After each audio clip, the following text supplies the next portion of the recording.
रोते हुए कृष्ण ने कहा, मैं तो सबकी सुनता हूं, पर मेरा कौन सुनता है।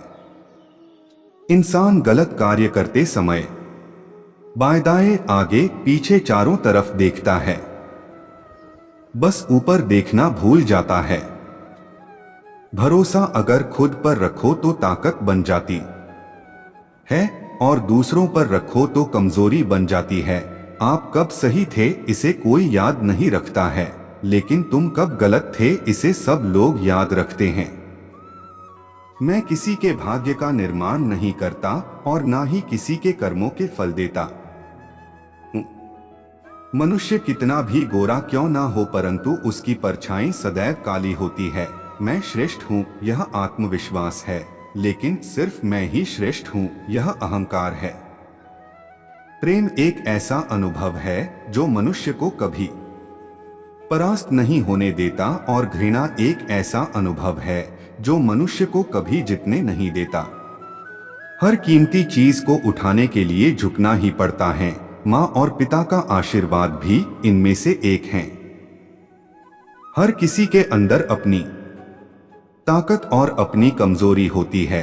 मछली जंगल में नहीं दौड़ सकती और शेर पानी में राजा नहीं बन सकता, इसलिए अहमियत सभी को देनी चाहिए। क्या सदा मौन रहना उचित है? नहीं, इतिहास साक्षी है संसार में अधिक विपदाएं इसलिए आई क्योंकि समय पड़ने पर मनुष्य उसका विरोध नहीं कर पाया। मुझे तेरा साथ जिंदगी भर नहीं चाहिए, बल्कि जब तक तू साथ है तब तक जिंदगी चाहिए। इंसान चाहे जितना भी खुद को व्यस्त रख ले, जिससे वो प्रेम करता है उसकी यादों से नहीं बच सकता। हमारी आस्था की परीक्षा तब होती है जब हम जो चाहे वो न मिले और फिर भी हमारे दिल से प्रभु के लिए शुक्रिया ही निकले। दया होनी चाहिए, कमजोरी नहीं, ज्ञान होना चाहिए, अहंकार नहीं।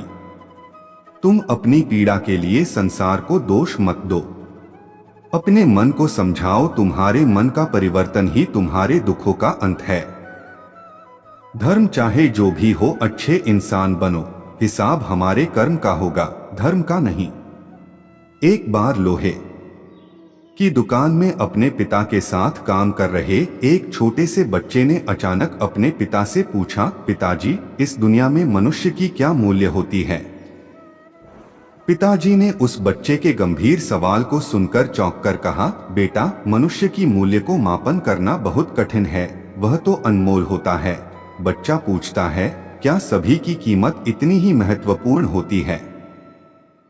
पिताजी कहते हैं, हाँ बेटा। बच्चा समझ नहीं पाता और पूछता है, तो फिर क्यों कुछ लोग गरीब होते हैं और कुछ अमीर? पिताजी थोड़ी देर तक चिंतित रहते हैं और फिर बच्चे से एक लोहे के रॉड को स्टोर रूम से लाने के लिए कहते हैं। रॉड लाने के बाद पिताजी पूछते हैं, इसकी कीमत क्या होगी?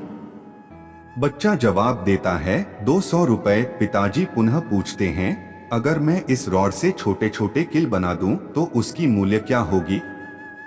बच्चा थोड़ी देर विचार करता है और कहता है, फिर यह और महंगा हो जाएगा, लगभग 1000 रुपए का। पिताजी और बच्चे के बीच यह दिलचस्प बातचीत जारी रहती है। अगर मैं इस लोहे से घड़ी के स्प्रिंग्स बना दूं तो क्या होगा? बच्चा गणना करता है और उत्साहित होकर कहता है, तब तो इसकी कीमत बहुत ज्यादा हो जाएगी। फिर पिताजी बच्चे को समझाते हैं, ठीक वैसे ही मनुष्य की कीमत क्या है और मनुष्य की कीमत कितनी है उसके वर्तमान स्थिति से नहीं होती, बल्कि उसकी सामर्थ्य से होती है कि वह अपने आप को कैसे पुनर्निर्माण कर सकता है। बच्चा पिताजी की बात समझ जाता है। मनुष्य की कीमत को बढ़ाना और घटना सिर्फ और सिर्फ मनुष्य के हाथ में ही है। मनुष्य में ऊर्जा यथार्थ है, उस ऊर्जा से चरित्रवान भी बन सकते हैं और ऊर्जा का गलत उपयोग करके चरित्रहीन भी बन सकते हैं। दोस्तों, इस वीडियो में बस इतना ही। मिलते हैं अगले वीडियो में। राधे राधे।